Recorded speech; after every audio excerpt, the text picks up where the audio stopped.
Stunde und noch halbe Stunde dazu Introduction und Questions, Answers und so weiter, dann ist es okay, glaube ich.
Okay, I guess we're online now, right? Can you give us a sign? We are live. Okay, cool. So, hi everyone. Happy to see everyone here. I have to admit, this is the first time I co-organize such an online event. That's why we have been like testing the technical stuff over here. So my name is Hussam. I'm one of the co-founders of DeepMetis. DeepMetis, together with the German Association of Artificial Intelligence, is organizing this event.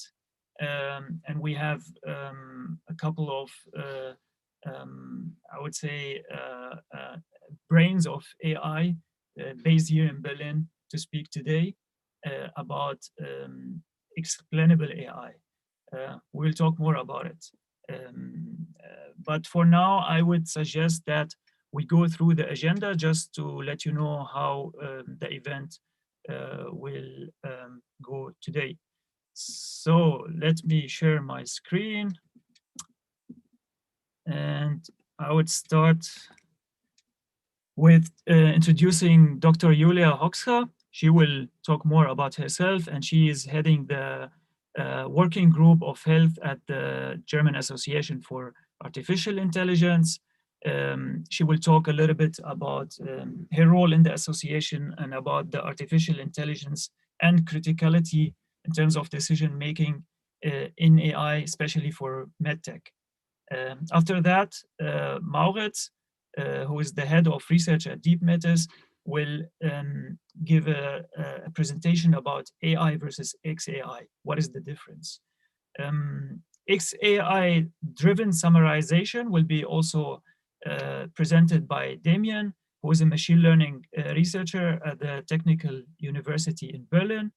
And Tarek, who is the CTO at Neurocad, also based in Berlin, will talk about networks to rules, starting from networks going to rules, explainable AI as enabling technology for medtech and beyond.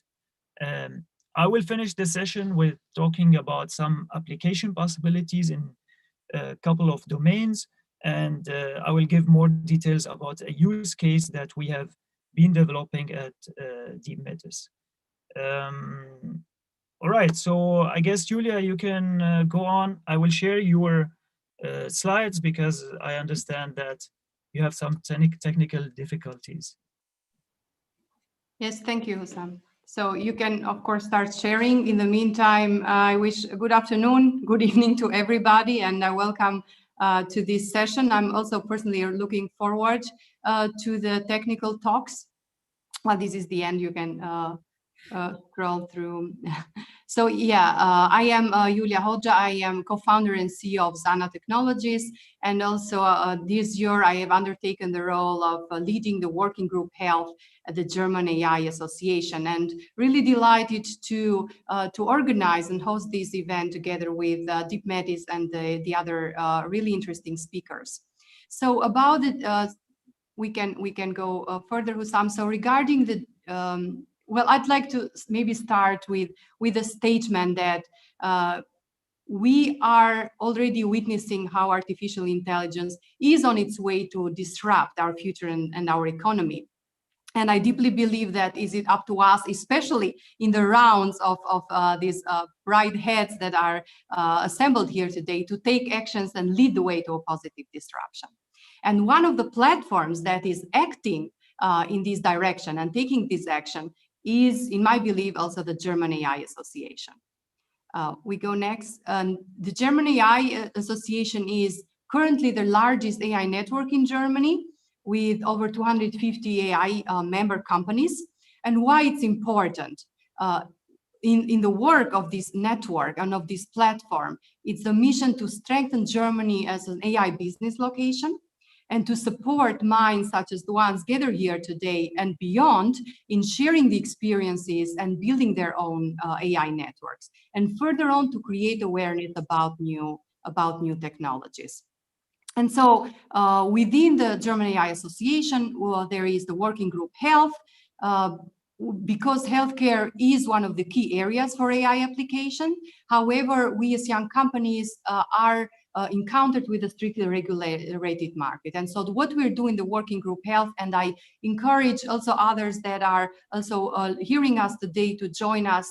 This is a joint platform for everybody to identify and discuss the shared problems that we are encountering while bringing this technology to the market, also with the new innovation, and also to highlight the potential of AI, but also to identify what are those political levers that we can basically act upon and we can move in order to ensure that we have a sustainable entry of these techniques in our healthcare system. So I really invite to speak to me if you are interested to join this working group.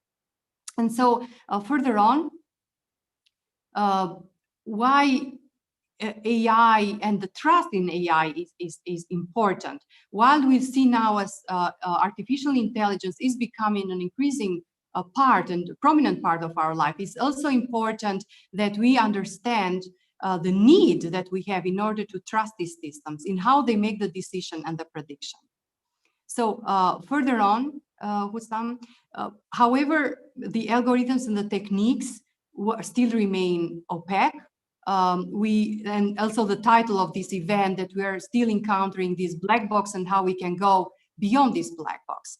We still encounter little visibility on the current techniques, on how and why the AI systems make the decision, and because this also has repercussions on how the results are then applied in the various fields. And this is especially true with the techniques that we're mostly seeing in use right now, such as deep learning and neural networks.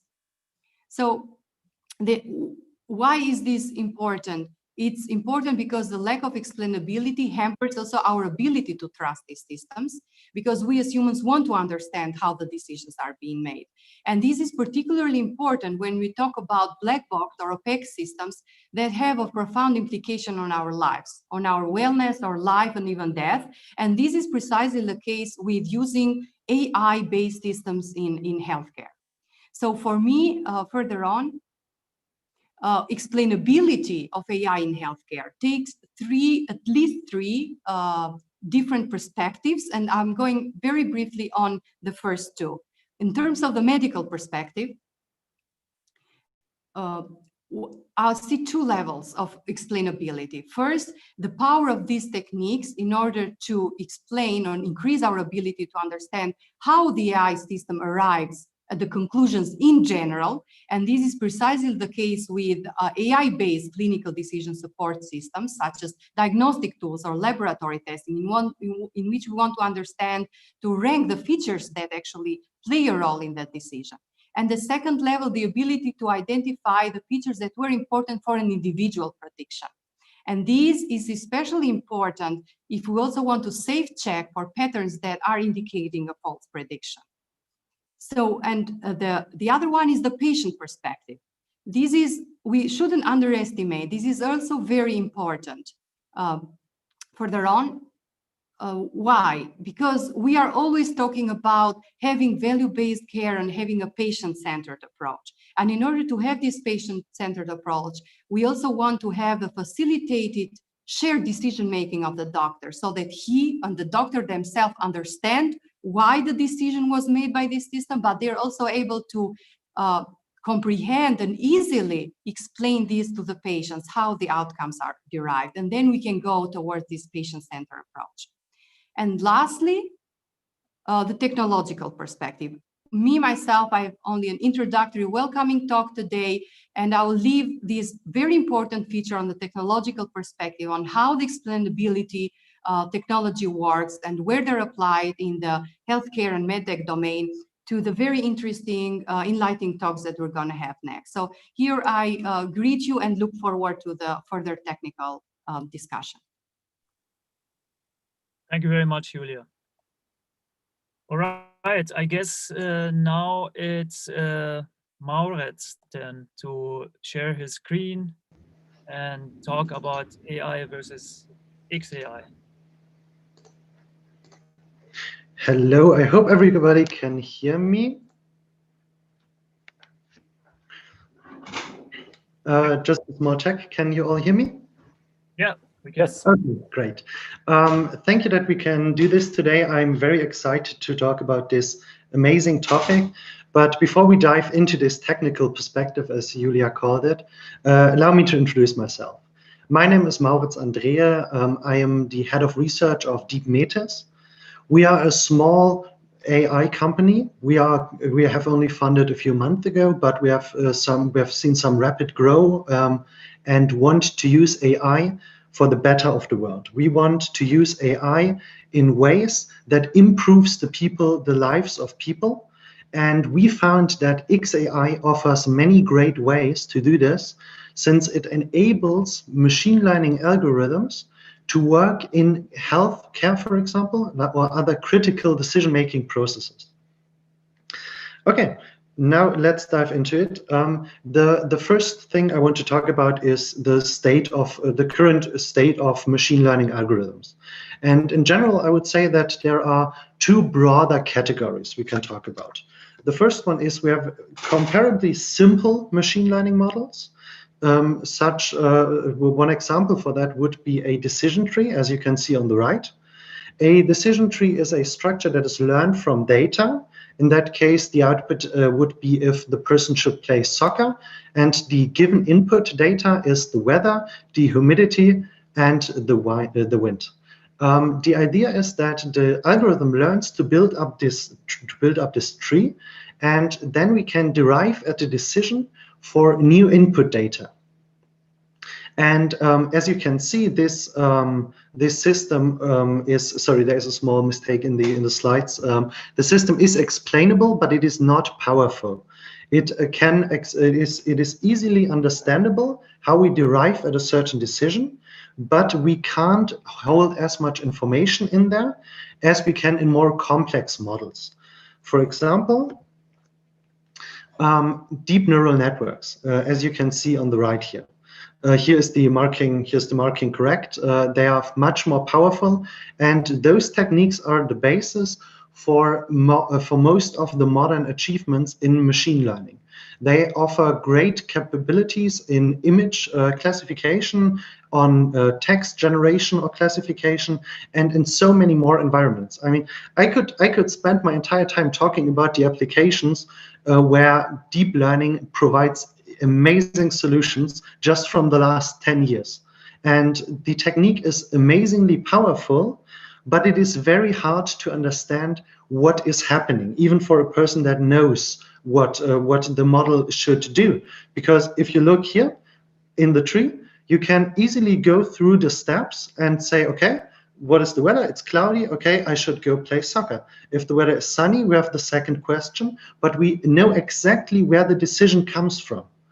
On the other hand, this model is pretty complex, and each of those nodes and edges store different values that are then processed from the left to the right with the given input to the output. And those models are amazingly powerful, but in their basic form, not explainable. So the problem is we have a category of models that are simply not powerful enough to handle modern big data tasks in general. And we have models that are powerful enough, but they can't always be trusted, as we will see later in the presentation. So the idea is that explainable AI should offer the best of both worlds.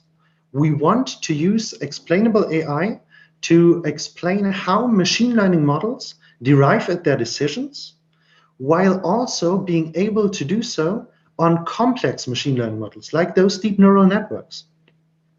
And this is the basic summary for this concept. Simple machine learning models are explainable, but not powerful enough. Complex machine learning models aren't explainable anymore due to their high number of parameters and the way they are built up, but they are amazingly powerful. And the idea is, if we now could achieve explainability through explainable AI systems, then we could use those ideas on the complex models and achieve explainable and powerful models. And there have been some amazing breakthroughs those last 3 years. And but before we dive too deep into those, they are a bit theoretical. I think it is a good idea to see why it is important. Because when you train a machine learning model, you have scores like a loss or an accuracy. But the problem is sometimes this might not be enough, because it only shows that the system is learning something, but not that the system is learning what you intended it to learn. And therefore we can look at this. It is a very simple idea. We have an image classification model that takes as an input either a picture of a husky or of a wolf, and is trained to classify what kind of animal it is, simply based on the image. We have to note that in the data set they used, most huskies were in a greener environment, like from the background was more green, more forest, and so on, while the wolves were mostly shown in snowy regions. What you see here is the picture of a husky in a more snowy region. And the machine learning model they tested failed to classify this husky. And when they applied an explainable AI technique to see what the system focuses on when making the decision, it looks like this. Those are the pixels the system actually focuses on the most when making the decision. And as you can see, the system basically only focuses on the snow and then derives at the decision that it is a wolf. And it simply has learned the correlation that most of the wolves in the data set are in snowy regions. The problem with that is that if you only look at how good the model performs from an accuracy or loss point of view, then the system is classifying most animals correctly, but it is not learning what we intended it to learn. And that is a big problem in especially critical areas, because if the system we want to apply in a field where human lives are at stake, then we can't risk that a model does such a mistake and simply learns a stupid correlation that was not intended for the classification. So the model did everything right, but it learned the wrong thing, or it did not learn the thing we wanted it to learn. And that is a problem one would never have seen if they would not have applied this explainable AI system that has revealed what pixels the system focuses on when doing the decision. How one of those techniques work will be discussed in the next example, and it is again a very typical example of the applications of explainable AI. What you can see here is a picture of a horse in a forest with water and the person sitting on the back of the horse, and colored with this yellow, there is a text in the bottom left. Now, if we build a machine learning model to classify pictures of animals or different, like a lot of different things, we could throw in many different things we want to label. This was one of the pictures, and what they did is they built a classification model, just like in the prior work, but here with far more different outputs the system could choose. And then they applied an explainable AI technique called layer-wise relevance propagation. And we will now have a look into what this technique does. Again, this is not the only explainable AI technique out there. There are a lot of amazing techniques, but this is it is a new one, and it is intentionally designed to work well with the overall structure of deep neural networks, which seems like a pretty promising way to go. This is the overall structure, and don't worry, at first glance it probably looks a bit overwhelming, but what you see at the top, the black part, is the forward computation. This is the simple computation you do in a neural network. You have different layers with activation functions where the input signal travels from the first layer, like those first 3 nodes, to the second one, where it gets updated, and it goes through till it reaches the output layer. So when we take our image of the horse as input and feed it into the system. Then we run it through all those nodes and end up with an output that signals if the system thinks this is a horse or not. So we have this question: how sure is the system that this is a horse shown on the picture? And in the next step, we go backwards through those computation steps. We start at the output and jump back one layer at a time. And the idea is that that we have a certain relevance. Each entry, each node has a relevance. And the relevance is how much does it influence the values in the next layer. So how high is the relevance for the layer one before the last one when computing the last the output. And we do those calculations backwards, as you can see with this red flow. And each time separate the relevance onto the different nodes that come before this. And when doing this step by step, we at the end up with the relevance of each of the inputs. And for this picture, the inputs are simply the pixel values. So what we get is we get for each pixel the score. How much did the system focus on this pixel when making its decision? This is what we calculate in this overall process. And for this picture, this looks like this. We will have it zoomed up here. And what you can see on the right is they color marked what the intensity of the pixels was in a certain area. And red means it is focused highly onto this field. And as you can see, the main part the system focuses on when doing the classification is it focuses on this text. But how can this be? Because obviously, when I show one of you a picture of a horse and ask you, is this a horse? You will probably say, yes, this is a horse. And if I ask you why, you will probably be able to point to the horse. But here the problem is that their input data for all the horses has this text at the bottom left. And thus the system learns simply this correlation again. Just like in the first one, it learned the snow, and the background is the important thing when doing the classification. It here only learns that it should focus on this text, because when all of the horse pictures have such a text, or most of them, it is a very good strategy to always say, if there is text, it is a horse. But this is, again, the system makes a good move because it learns something. The only problem is it does not learn what we expected it to learn.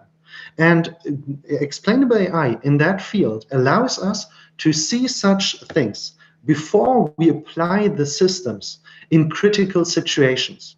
We can test the systems again and then see, okay, does the system learn what we want it to learn? And is it able to make reasonable decisions?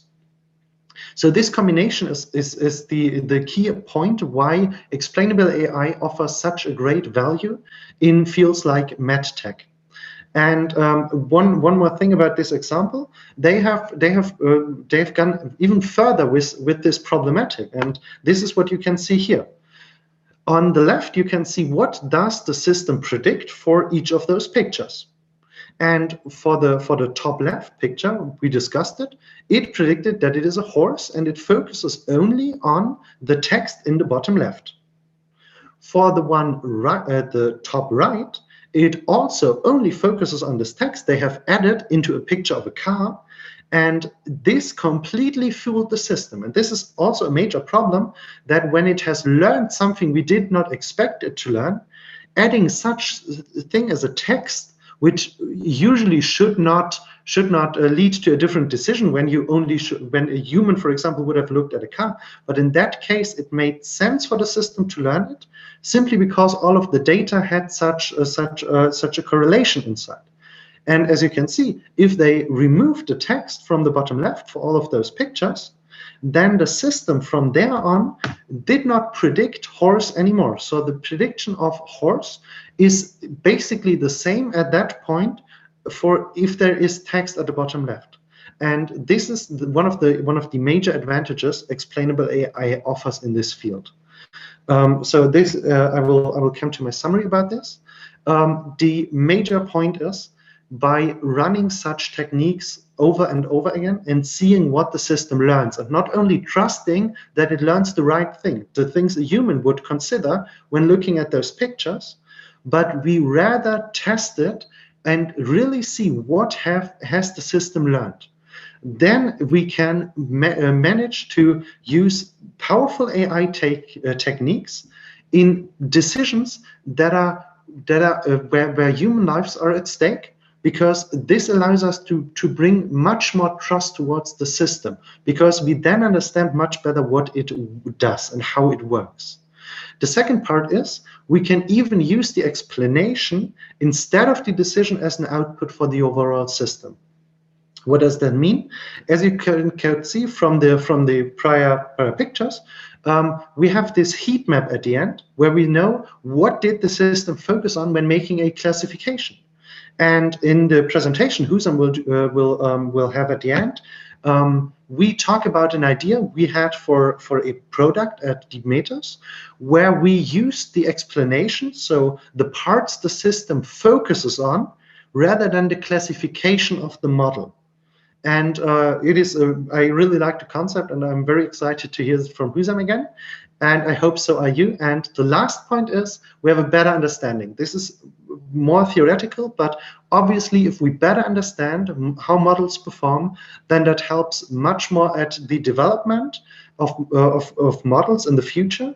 And it also helps for picking data smart and not simply expecting the model to learn what a human would learn. So thank you very much, and I hope we can do this again. It was very much fun, and now I'm very excited to hear the presentation of the others, and thank you very much. Thank you, Maurits.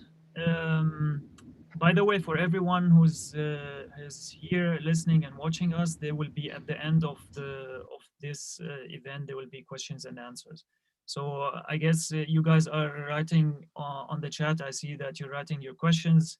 They will be collected, and once we're done with the speaking slots, we will go through them. And now I will leave the word to Damien. Damien, can you share your screen, please? And yes, exactly. I'm here, so thank you very much. So my name is Dane Foucault. I'm a PhD student at TU Berlin. I'm in the research group ODS, Open Distributed Systems, under Professor Manfred Hauswert. And so I work a little bit with people from Demeters. So I'm very lucky to try to get some collaboration working between research and industry. So obviously it's a very fruitful area. And I wanted to tell you a little bit how my activities relate to explainable AI. And more specifically, I want to speak about data summarization. So when you have a lot of data, how can you just pick exactly the small chunks which are interesting for us? And how explainable AI helps us to decide what matters in this whole mess of data. And so interestingly enough, so there are many use cases where you have a lot of data here. Just for example, if you have network trace, you have a lot of packets going through a router, and these packets could end up on a server. And if you have somebody attacking us, they're going to produce a lot of packets going to server. The server is going to be overloaded, so you won't be able to use server. This is called denial of service attack. Or this could happen in a distributed fashion, where many different clients spread over the internet attack a single server, DDoS. So already in this case, what matters is we need to find out which client on the internet is attacking us. What matters in the huge mass of terabytes of data coming through every day. So especially if you think about huge companies like Google. And interestingly enough, we have the same problem. Sorry, well, the same problem also where when we have a lot of text or images, where there is a mass of, if you think about Instagram or Twitter, we have a lot of media at hand, and we need to find out what is relevant for the user. So you can see that in the data science in general, there is a pattern of a lot of data needing to find out what's relevant for us. And also to touch upon what Julia Hoxha spoke about at the beginning, which is medical analysis. There is a lot of work going on how to find some patterns in medical data. So for example, some gender, some region where people come from, looking into the wide range of factors and how they impact the symptoms or the diseases. And so in this is also a mass of data which needs to be organized and which needs to be presented to users. So the relevant population needs to to be presented to users. So if somebody is interested in finding out whether female between 20 and 30 are more likely to get a specific disease, we need to bring some information. We need to bring the data for this section of the population. And also another even more general use case for summarization is when we look into a lot of different actions from users over the internet. So they're going to, for example, do a Google search for a product, and then they're going to click on an ad on Facebook. So there will be a lot of different actions connected one after the other. And the goal here is to find out which action is going to lead to a conversion, so the people are going to buy the product or not. And in all these examples, which I just mentioned, what matters is we have a large amount of data and the user is navigating this data. And the goal is that AI is going to help the navigation converge as quickly as possible to what is interesting for the user. So, but AI might help to find out what matters using some classic techniques. So just as k-means, for example, just to name a very simple one. But in the same time, we can learn from what the human is telling us. So for example, if the human has been looking to stick to the medical data example, if the human has been looking at the population with age 10 to 20 and then 20 to 30, we can guess that what is interesting for them is going to be the next range. So the range, for example, so 20 to 30, 30 to 40, etc. So we are able to mix the properties of the data in trying to find out what matters, and the behavior of the human. So this is where there is this interesting overlap. The goal being to find out what is really interesting in general. So to present a summarized view, which is the interesting data. And just to make the matter more concrete, let's consider a single use case in the broad list which I spoke about, which is a lot of text. We have a lot of text, for example, on Reddit, which are produced by people. And the problem is there are many texts produced, and now there is a user wanting to look at some text based on their interests. So we could try to group the text in topics. So for example, some about Trump politics or Biden politics, different topics, but then there will be a huge, a large tree of topics. And the person might be only interested in one very small subpart of the topics, which could be, for example, they're interested in fashion and dress. So we don't need to produce all these different topics, this large tree, which AI would produce on their own. So we can see based on what they were looking at before. So for example, if they were looking at many texts in fashion, then we're going to only present the tree reduced to the node fashion dress or to the Trump politics. So we can restrict the large tree of topics to what corresponds to what they were looking at before, to what the user was looking at before. Okay, and in our research, because I was working with a lot of students who were helping me, this is why I'm saying our research, we looked into how the human can help determine what matters alongside with AI, and so the human can tell AI what matters, and AI can tell the human what matters. So there is really a symbiosis here. And we looked into the symbiosis along 4 main axes, which is what we call the reflective summarization, because what we do is we summarize the data. So summarize the data by looking at, for example, which texts were the most frequent. But then we use the summary. Based on the summary, we're going to look at all the texts which were, so we have the summary at hand, and then we get new text. And the new text, we're going to decide whether they matter or not based on the text that we have at hand. So our determination of importance is going to be based on the summary that we already have. So the summary drives the importance mapping, and the importance mapping drives summarization. So this is one important aspect which makes the whole problem difficult to address.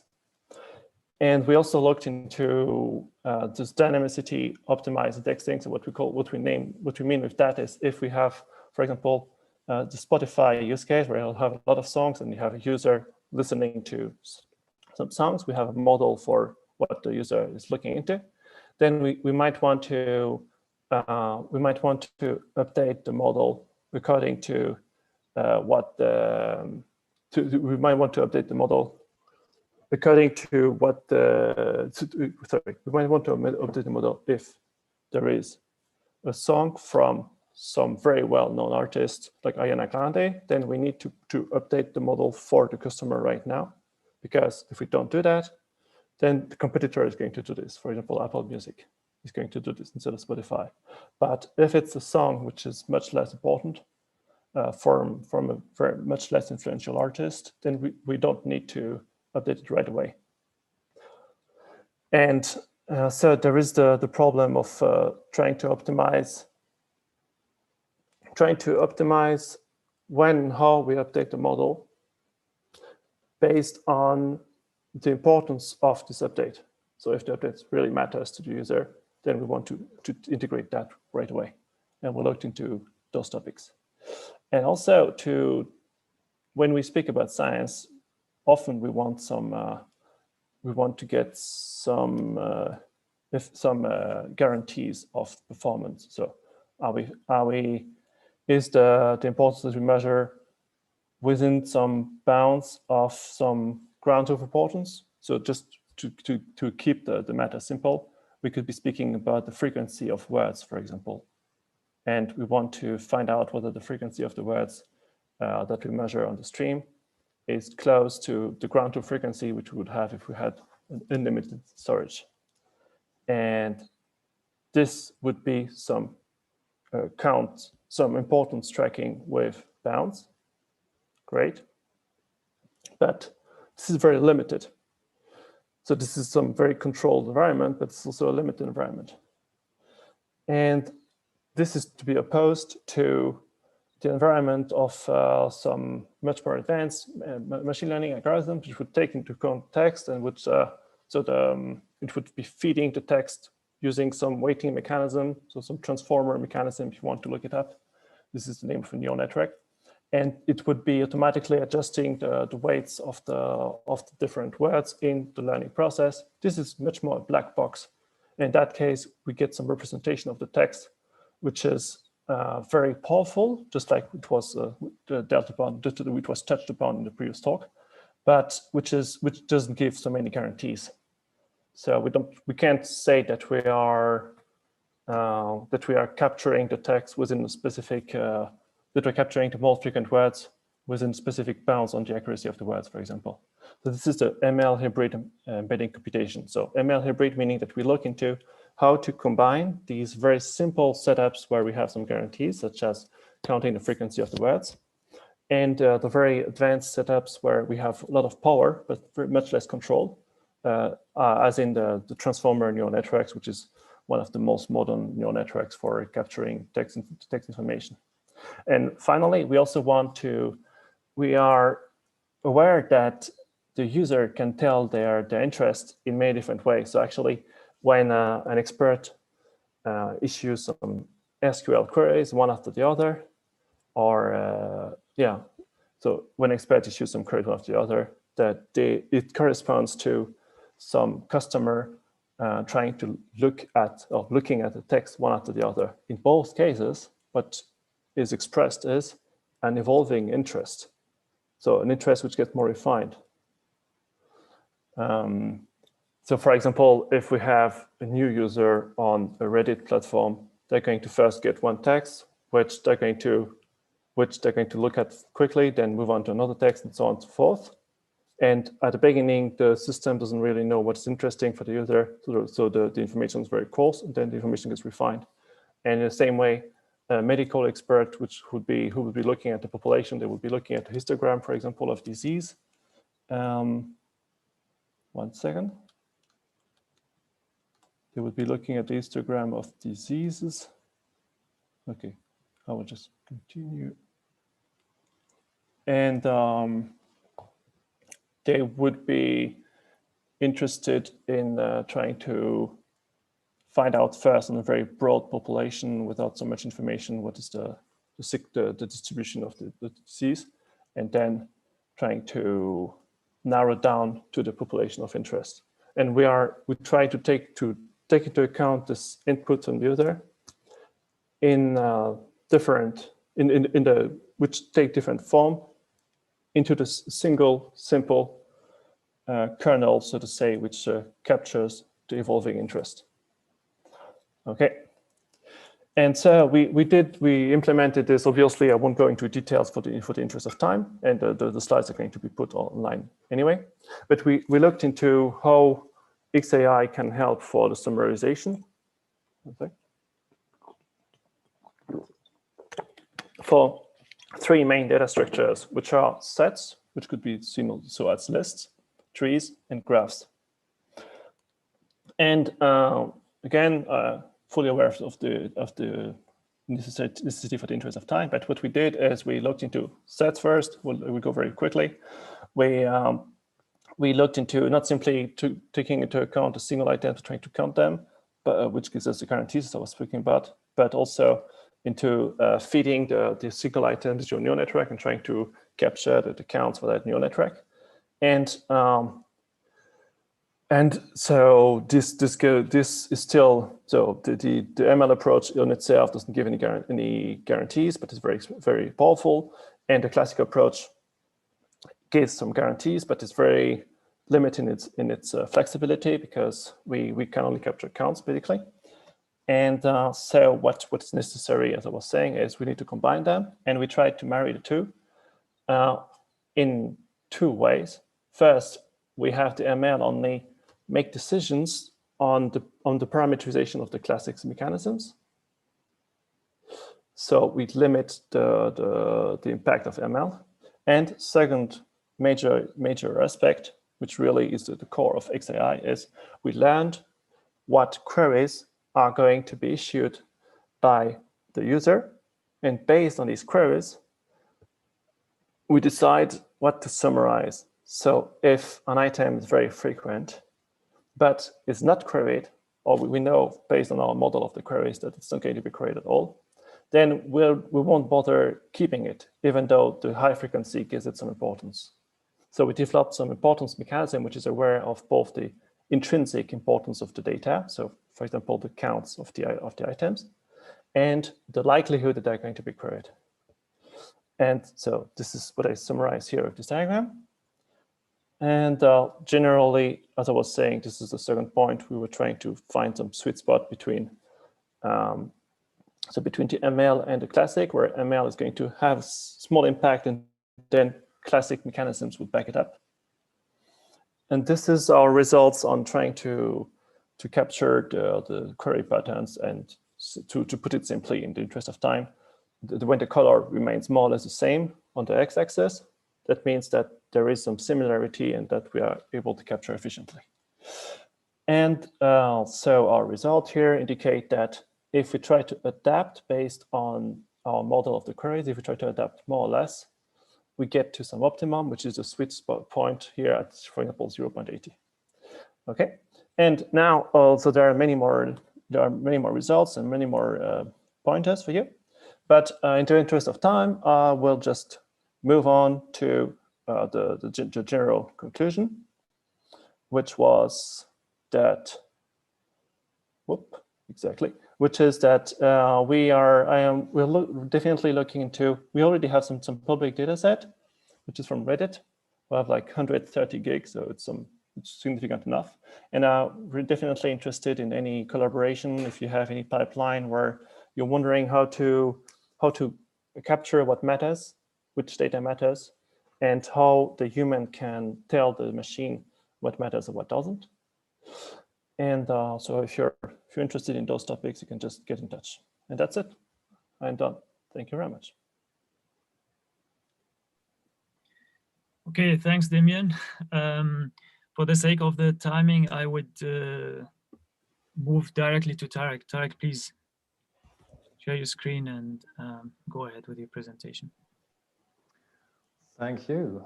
From networks to rules, XAI as enabling technology for medtech and beyond. So what I will do over the next, by now, 14 minutes, 50 seconds, is motivating some of the things the previous speaker said, taking partially also a slightly different view on them, and then bridging back to the overarching context, medical technology, under which this entire meetup stands. Briefly, who am I? I'm the CTO of NeuroCat. My background originally was academic. I switched to industry 2 years ago, took a detour via Barcelona, and now I'm back in Berlin. Who is NeuroCat? NeuroCat is a Adlershofen-based startup working on AI quality solutions. So we both provide services as well as develop dedicated tooling for quantifying and improving different quality metrics of machine learning systems, for instance, in the context of cybersecurity and functional safety.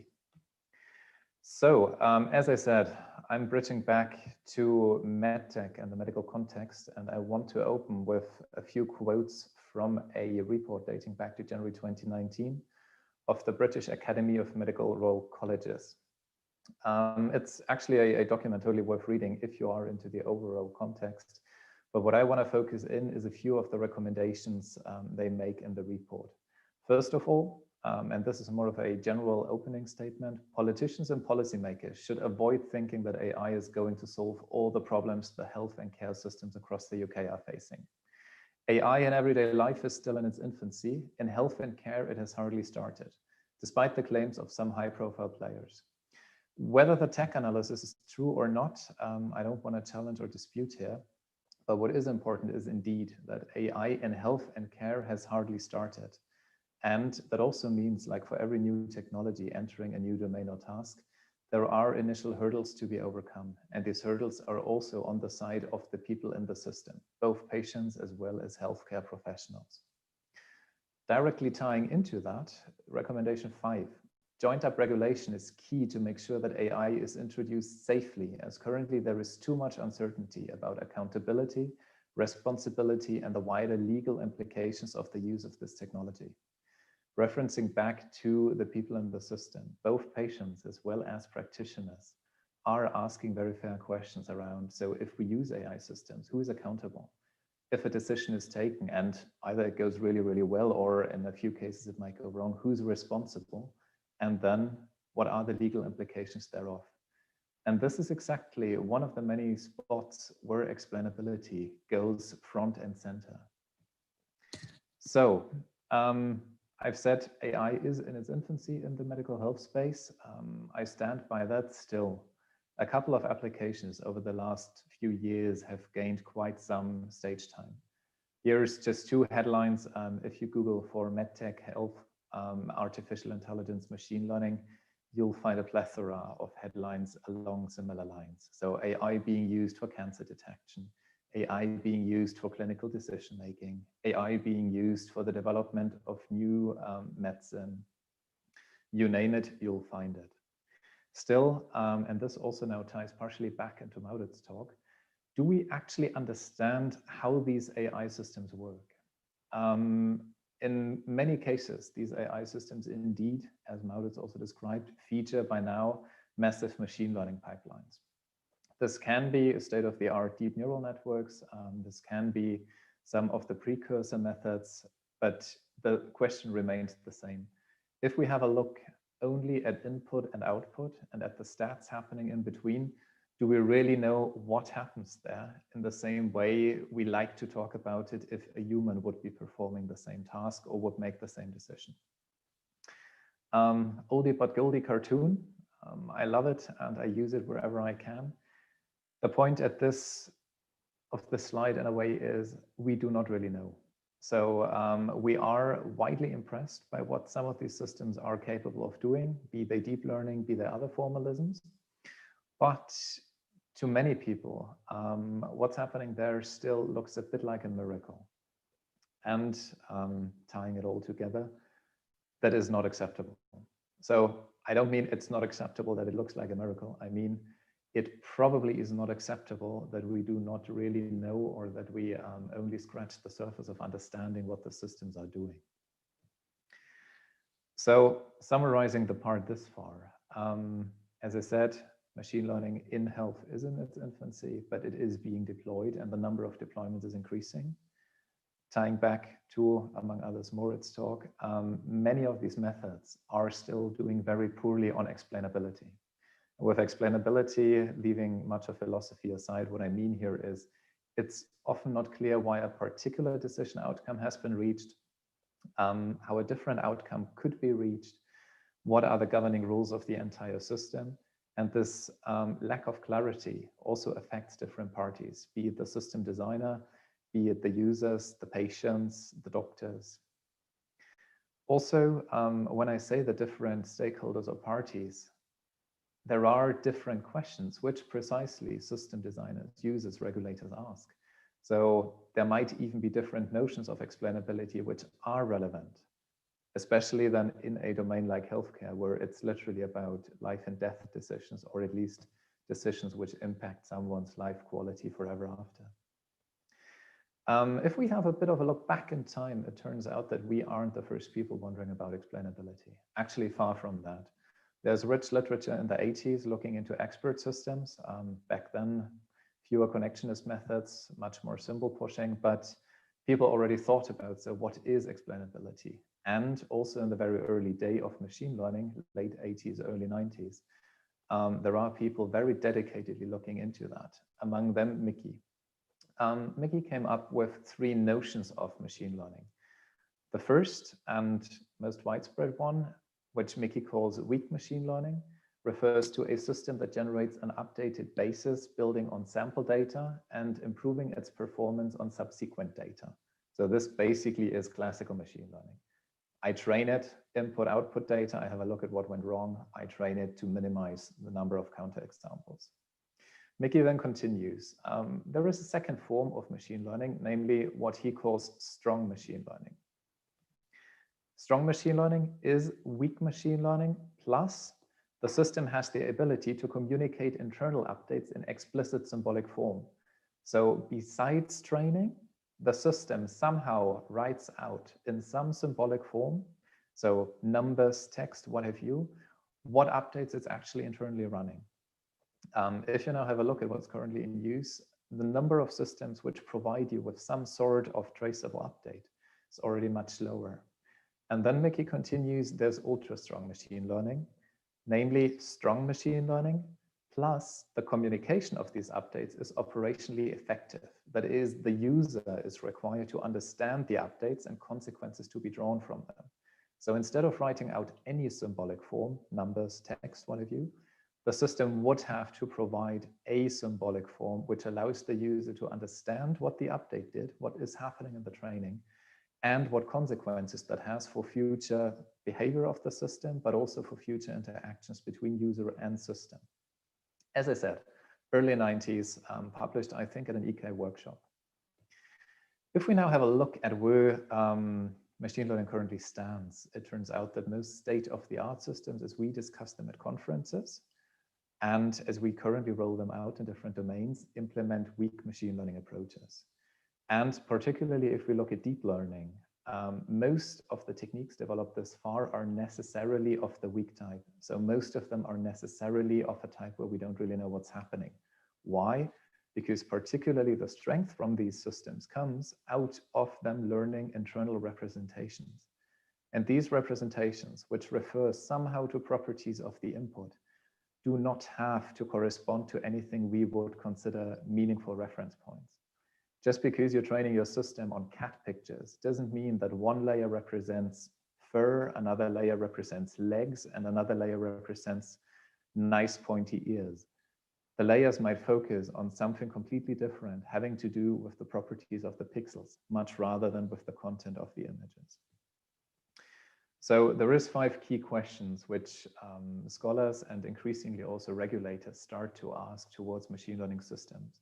A, how does the algorithm create the model?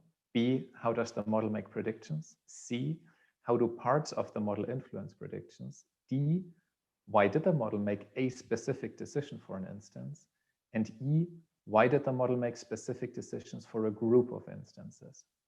Some of these directly correspond to the techniques shown in the previous talk. So layer-wise relevance propagation allows you to answer some, LIME allows you to answer some. Others are much trickier to answer. Why? Well, because these questions somehow fall apart into two sorts of explainable AI systems. If you start, and this is a very simple visualization, so if you start from the classical opaque system, you throw in an image, out comes a label, and the label is miraculously right. What you can build in order to make it explainable is usually of one of two types. Either it falls in the category of comprehensible systems, so the system itself still stays a black box, but you get features back. For instance, halogen lights, concrete floor, boxes, machines, and it's up to you as user or designer to draw conclusions why it's a factory. Or you get an interpretable system where you have a look at the underlying maths. Still, these maths might be really complex and you have to be an expert to interpret it. There's an analogy you can make why both of these types of systems form part of explainability. And it's the doctor analogy, namely a doctor to a patient should be like a comprehensible model. Deliver a diagnosis by providing well-known high-level indications, but don't give too many informations about the underlying tests. Towards other doctors, the physician normally is like an interpretable system, namely sketching the hard science, and the other doctors then read it. The question which arises, and which also arose in previous talks, though, is, but what about actual explanations? So what about sentences like the image has halogen lights, a concrete floor, boxes, and many machines? All of these objects are often present in and related to factory operations.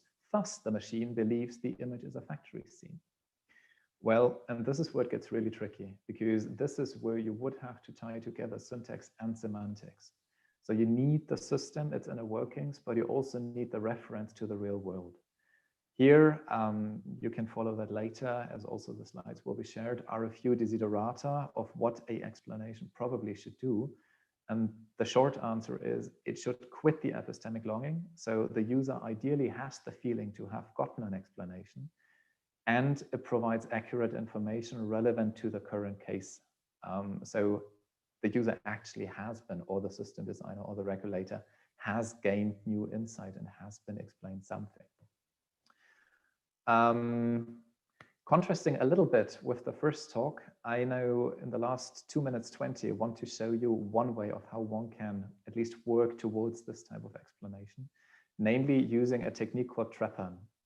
Trepan also goes back to the early 90s, to the PhD thesis of Craven, which he wrote with Shaflik. And what Trepan does is it takes any sort of neural network in principle, so any sort of conditionally sample level classifier, and it extracts an equivalent decision tree to the neural network.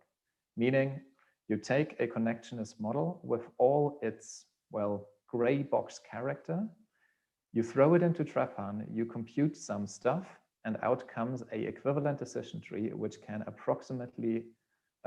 arbitrarily closely approximate the original network. How does Trepan do that? For those of you who are interested, as I said, search for Craven, Shaflik, Trepan. But on a high level, you basically use the network as an oracle. So you use the original input data, you use the neural network, you let the neural network relabel the input data, and then train a decision tree over that. Decision trees are universal function approximators, exactly like neural networks. So the more data you get, the more closely your decision tree resembles the true statistics of the network. The only limitations you have is computer memory. Still, you remain with one problem. So what happens is that the decision tree you get in return features all the original input values, but still might be really hard to grasp because it could be huge. Some of the input values might be not really informative for a human user. What you then can do, though, because we are now talking about a tree structure, you can use ontologies, so coded domain knowledge, and reformulate the tree. So you can have a look at what is at my decision points, how do these things relate to each other, and label them with meaningful knowledge for the respective context of use. If you're interested in that, Roberto Confalonieri and colleagues published a paper on that in this year's ECAI. Just look for it. It's also available online. So, quick advertisement plug before I come to my last slide. If you're interested in either what NeuroCat does or to learn more about the approaches to explainability we run, well, we're developing a toolbox called 8Kit. Shoot us an email, reach out to us, visit us in Adlershof. More than happy to talk to you about the explainability function it offers, but also about robustness and performance and functionality tracking. And final quote from the report, we've got a real opportunity with AI-based tech to gain time and efficiencies, but it has to be implemented in a safe and trusted way. We need to bring everyone with us on this journey of transformation. And I believe, as do, I think, all the speakers and many other people in the field, explainability will help us a lot to achieve that goal. Thank you, and back to the moderators. Thanks, Tarek. All right, so it's my turn now. I see that we have already 1 hour behind us. I know that the speakers had given us a lot of insights on the topic, and I know that there has been much emphasis on especially on the technical aspects. In my slides, I will talk more about, let's say, the business perspective of the story. What kind of opportunities we see behind the new technology. And let me share my slides. All right, so again, talking about some applications, domains where we think that explainable AI could bring big influence, hopefully positive influence on those domains. Before that, the big four and all the consulting people and economic experts, they see the huge potential of AI in general, and it goes as far as 15 trillion US dollars of transitional opportunity. However, we cannot leverage this opportunity per se for the time being because of this problem that has been repeated during this session. The topic of the keyword is criticality.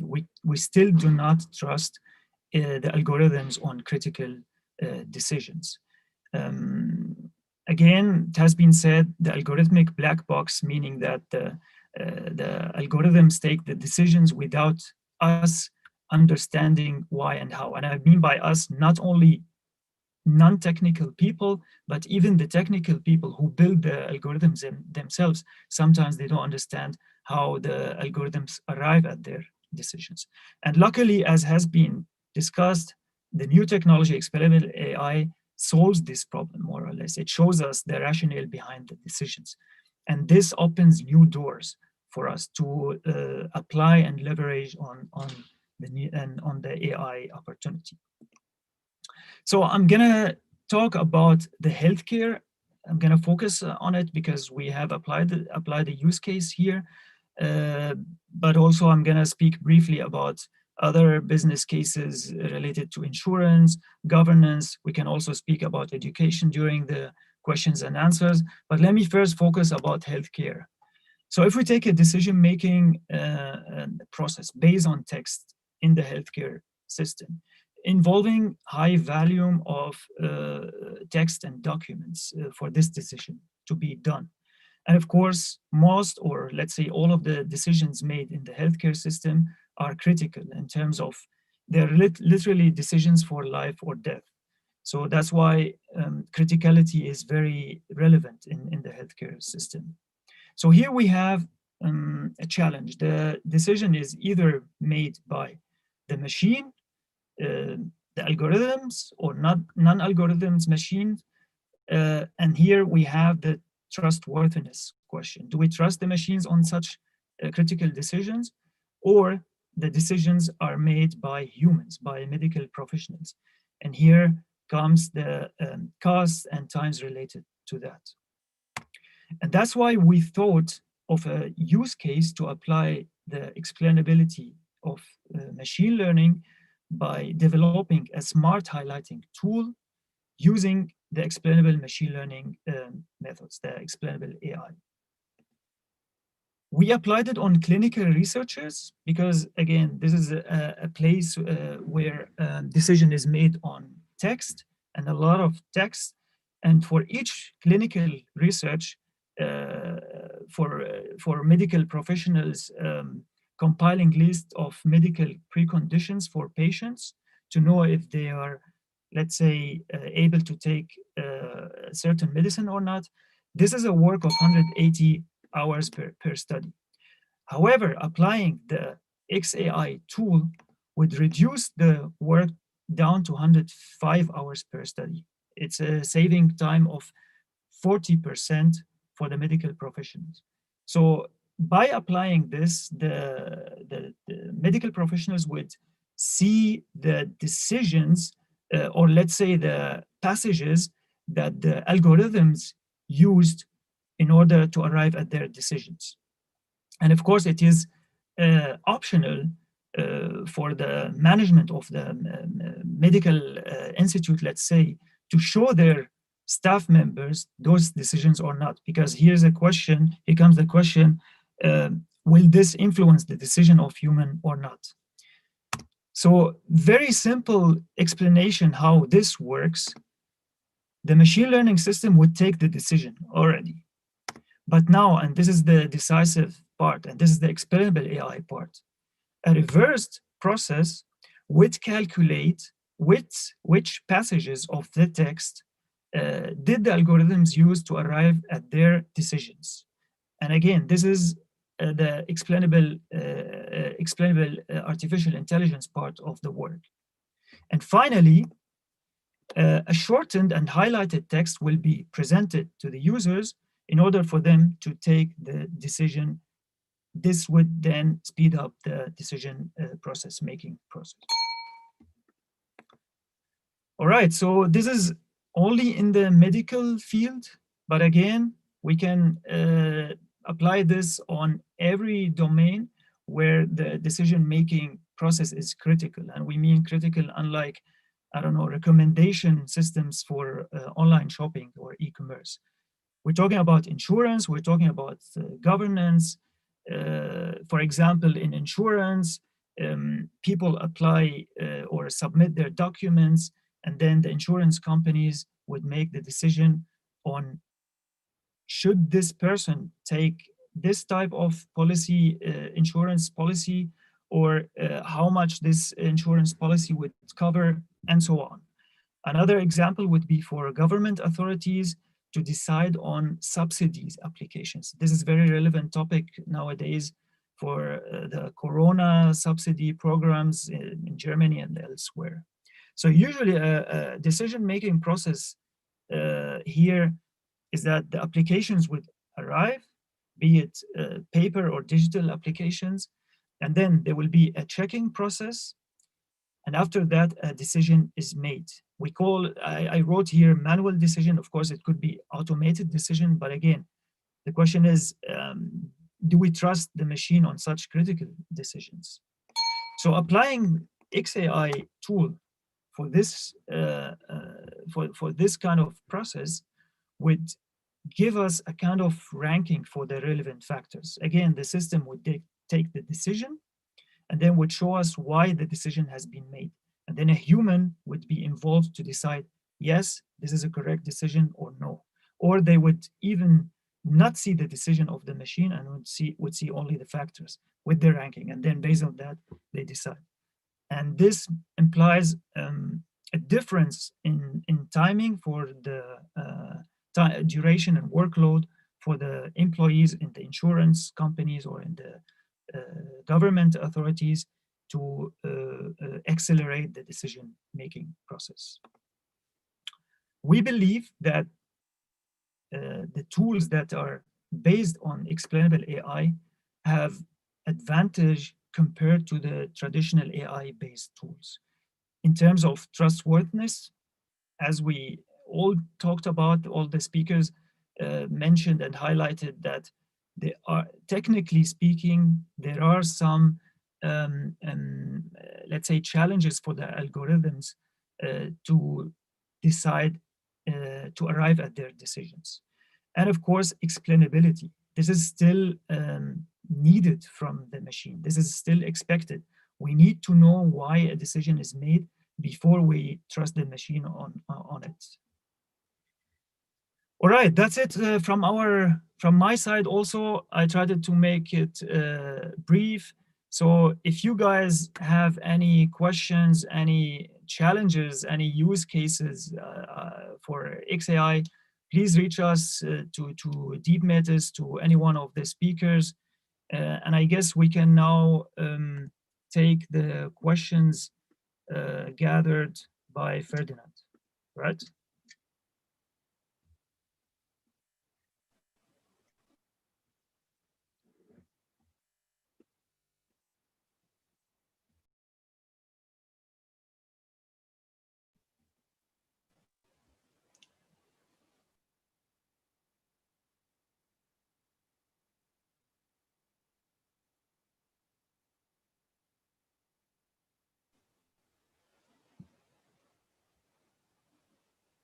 Yeah, you are. You can. We hear you fine.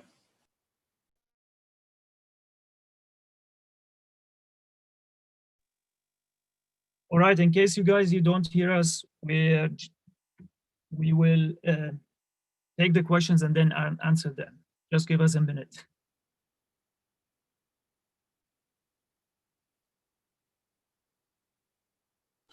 Okay.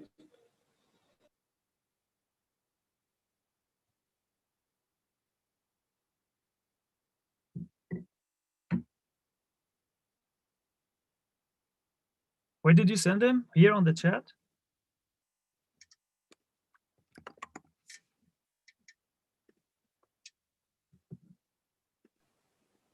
Probably click the Slack.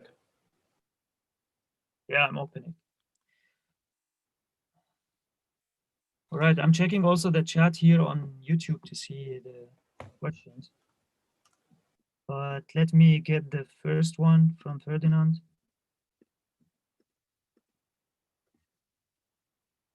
All right, for Maurits, how is the relevance calculated? Is it simply the activation output of each node? There are multiple techniques for this, and an older one called gradient X input is doing exactly that. But it has shown that this does not yield the best results. So there are a lot of different rules. There's no one layer-wise relevance propagation rule. There are a bunch of them.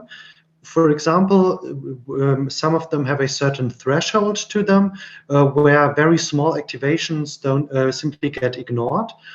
This makes the result far more stable. If you want to go deeper into this, if you search for layer-wise relevance propagation, there are multiple amazing overviews of the different techniques. And in combination, they provide those amazing explanations. So it is not simply the reverse activation, but it is in most cases simply the reverse activation with a small add-on. Simply depending on where you are in your network, if you're working on high-level features or very low-level features. Okay, thanks. I guess I will go to Tarek. Another question: how does a neural network work? Backdrop: at least we can point that to the data it learned from. Why do we find these data-based decisions so much harder to digest than human intuition-based decisions?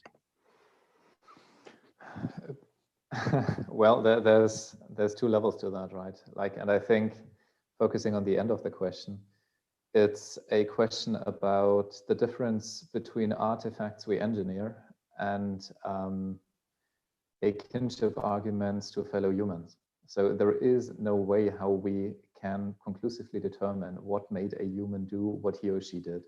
If we ask them after the fact, it probably is post-rationalization anyway. Still, this does not necessarily mean that we cannot hold artifacts and technologies we develop to higher standards. Humans have the advantage that we instinctively trust other humans, and we, in a way, rely there on a thought of other humans behaving ethically, behaving responsibly, behaving good. This reasoning breaks down when we talk about technology. So with technology, the standards are higher than with other fellow humans, but also the opportunities are more, because we can shape and develop technology whilst, well, humans come the way they come, right? All right, thanks, Tarek. Damien, we got a question for you. Having mentioned knowledge, what role do you think symbolic AI will play moving forward?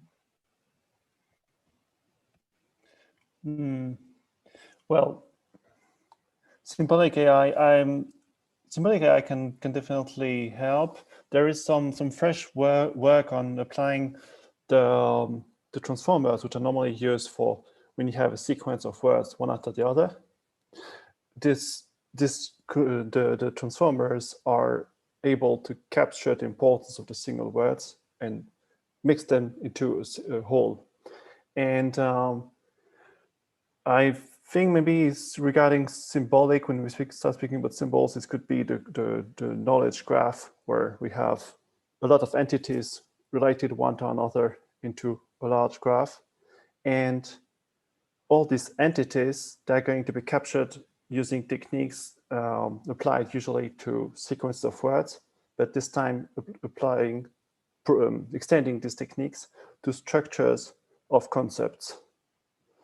And this can allow to find similar groups, subgraphs. So for example, I know that I work with a company, which I won't name for privacy, and they are looking into identifying similar processes that their employees follow. So their employees may be working on products that are very similar, and they capture the activity of their employees via a large graph, so knowledge graph. So for example, if they uploaded some data, if they wrote something in the wiki, this is all noted down in the graph. And they are looking for mechanisms to identify similar patterns in the activity, so that the groups which work on similar products could be put together, and a lot of productivity can emerge from the collaboration. So this is one answer. So the short answer, symbolic similarity can be detected between symbols, and this can help put people together. All right, thanks. All right, I would go back to Maurits. Another question.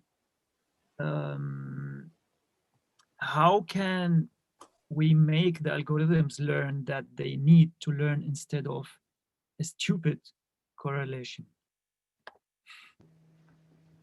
So the examples we discussed are, I mean, the first example, obviously, there is a certain correlation if the animals live in their natural habitats. And in that case, this might something you do not want the system to forget. Because obviously, if there is a strong correlation between wolves living in snowier regions, then this is useful information for the system.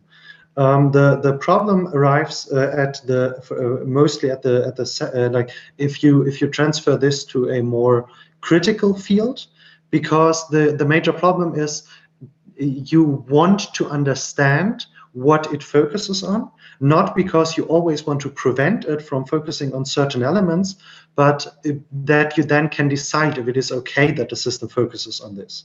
For example, if you instead of having snow in the background, the system would focus on for example, if you have human data instead of animals, and the snow in the background is a correlation that makes a decision-making process in hiring sexist, then obviously you have to work around this, because there it really harms. So it depends from case to case. Either you need to change something about your input data, because if you put in, for example, sexist data into the system will make decisions based upon this. So it really depends from case to case if you should change things around with the data, or if the correlation is a fine correlation, the system really can work with. But it's the worst case scenario, in my opinion, is if you don't know why the system is making such decisions. Right. Thanks, Moritz. A question for me regarding the time prediction estimation of saved hours spent on clinical study using smart highlighting. What is it based on? It is simply based on our own estimation. So we did the work ourselves, we applied the technology, and we calculated the time spent. We have contacts with the big, let's say, medical institution here in Berlin we're working with, and they're providing us with the data, of course, under the data privacy restrictions. And we did the estimations after applying the tool, and we came up with those numbers. If you are interested in knowing more about this, feel free to contact us in this regard.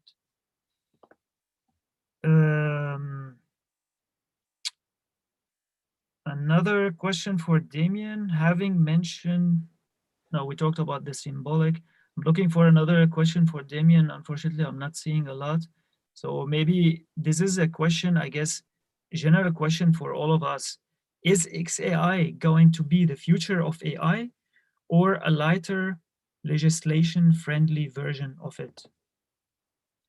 Well, I don't think it's only about legislation. It's more about customers wanting to understand, and people, especially in the industry, being not very not being willing to take any risks. So maybe legislation is going to come on top, just like the GDPR. So GDPR was for privacy, and this could be for explainability. But I think the main drive is much more practical than legislative. Thanks, Damien. I would love to hear your opinion on this, Tarek. Yeah, building upon that, funnily, actually, GDPR is possibly already relevant for explainability.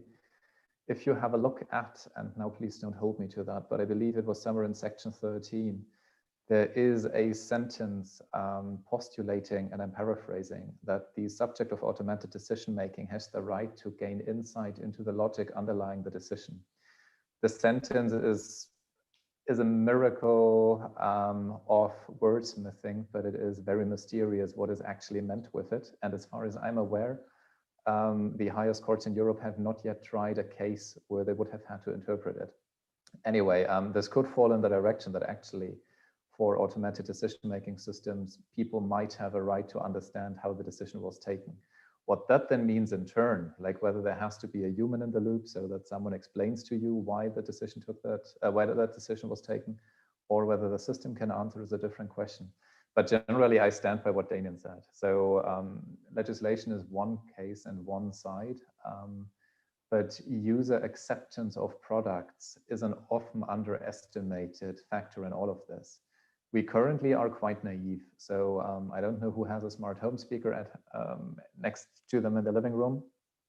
There is quite some ML in that. So the intent classifier, your voice to text, all of that is ML based. None of you up to now probably asked whether that makes sense. This could dramatically change the first time something goes wrong. And then when we move into health, into automotive, semi-autonomous driving, all of that, sure. The question we currently witness, and I think that is completely undecided, is where as a society we're moving. If people now become more and more aware the way they became aware of problems around data privacy 5 or 10 years ago, that explainability is a topic, it could well be that soon enough, and for instance, the involvement of the AI Association of Germany points in that direction, soon enough companies become aware that this is important. On the other hand, it could just burn out. Like it could just be that people are like, actually, I really like that smart home speaker. It's amazing. It never fails. I don't care how it does it. And then, yeah, we had a couple of interesting discussions, but the consumer will decide. And also one more thing is it really depends upon the field. So fortunately or not, the military is looking into applications, and there they really want to have explainability. if it's about killing somebody, obviously. Medical data, as we spoke, this is like one major area. But when it's about recommending cat pictures, you can guess we don't need so much explainability. Thank you. All right, I guess this is a really interesting question and related to the one before. What if there is a case when the AI final prediction outperforms XAI plus human decision? This is a funny and interesting question. Maurits, you want to say something about it? Just to be sure about the question, as far as I understand, it's about fields in which the AI has reached a I don't like this term because it sounds so general, but a superhuman performance state, like in a very narrow task, but still outperforming humans. One can have a look at DeepMind's Agent 57, for example, where it outperforms the human average on lots of different games. I think that is what the question aims to ask. I think that the idea that it outperforms XAI in general, I would not agree with that, since XAI should be viewed in that case more of a broader field. With many different applications. Since, I mean, Tarek and I talk both about XAI, but about completely different algorithms that achieve in different areas completely different things. So I think that as we have seen with the development of more complex AI systems, the development of XAI systems progresses, and many of the XAI systems, for example, the layer-wise relevance propagation is so fully immersed in the in deep neural networks that no matter how big those networks get, the system can still function. So I'm from my side and from my technical understanding of this and what the question meant, I would not think that this is a state that that could be achieved. If I may add something to that, once again, more being my philosopher self, the question is, what kind of society do you want to live in? So do you want to live in a society where performance in terms of quantitative performance over a possibly large test set is the only decisive factor? You could in this way actually say you're living in a utilitarian ethics world. So if a system outperforms another system, be it technological or human, you just adopt the best performing one. Then you have one answer to the question. If you want to live in a world and a society where there is additional values, so say value ethics, where, for instance, insight into decisions or control by the individual has to be weighed up against the system performance, then you will get a different answer to the question you asked there. And one of the things which is, I think, almost overdue to happen is, and this is now also a plea to everyone listening in, is that society starts discussing and deciding about that. XAI is a corner case of this. This is generally also a question about AI. What if an artificial system is better at a task than a human? Do we have to replace the human, or is there something to still having a doctor there instead of a medical diagnosis system? All right, thanks a lot. I guess I would take the last question, and then, of course, I have to apologize for all the guys that have raised all the questions, very interesting questions I'm reading through, but unfortunately we are running out of time, so I would take the last question. Yeah, let it be a bit more technical. Technically, XAI use new paradigm and algorithms or different deployments. I don't know, Maurits, Damien. So it's, yeah, maybe I would try to start the answer. Maybe Maurits can complete if there is anything more interesting to say. So it uses classical AI methods, yes, but with some mechanisms to capture the importance, to capture to attribute the decisions, indeed. And there is some there is some continuum. This is also what I touch upon in my research, between then the human, the decision could reside entirely on the human side, or it could reside entirely on the AI side. And XAI tries to cover the continuum between the two. And so forth, it's a mix of human data analysts with like the SQL queries that we've known and loved for 20 years, and the neural networks, which are more opaque, and we try to find a mix in between. So it's an extension really of AI.